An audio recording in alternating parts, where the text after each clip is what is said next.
Hello students, let's see the how to write the chemical equation. So writing a chemical students, okay, chemical equations. So what the point here in the NCERT book, is there any other shorter way to representing a chemical equations? Chemical equation can be made more concise and useful if we use chemical formula instead of word. Getting my point, students? What they are saying, chemical equation can be more concise and useful when you are writing in the form of symbol instead of word. A chemical equation represent a chemical reaction. If you recall formula of magnesium, oxygen and magnesium oxide, the above word equation can be written as Mg plus O2 MgO. Count and compare the number of atom in each atom element on the LHS and RHS of the arrow. Is the number of atom of each element the same on the both side? If not, then the equation is unbalanced because the mass is not the same in the both side of equation. Such a chemical equation is skeletal chemical equation. Means unbalanced chemical equation is known as what? Skeletal chemical equation for reaction. Equation 1.2, a skeletal chemical equation for the burning of magnesium in air. So what is the writing chemical formula, student? What do we mean by?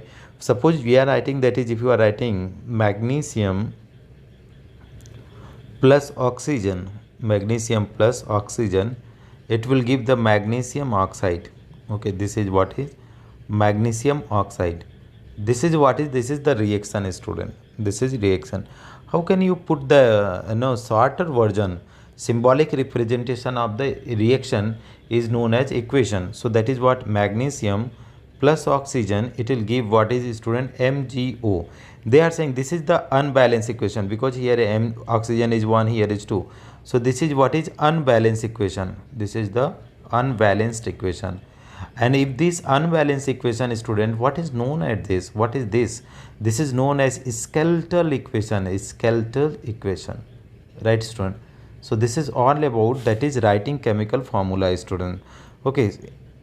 Ab now we need to understand balancing chemical equation. We need to balance. Okay, recall the law of conservation of mass that you studied in class 9.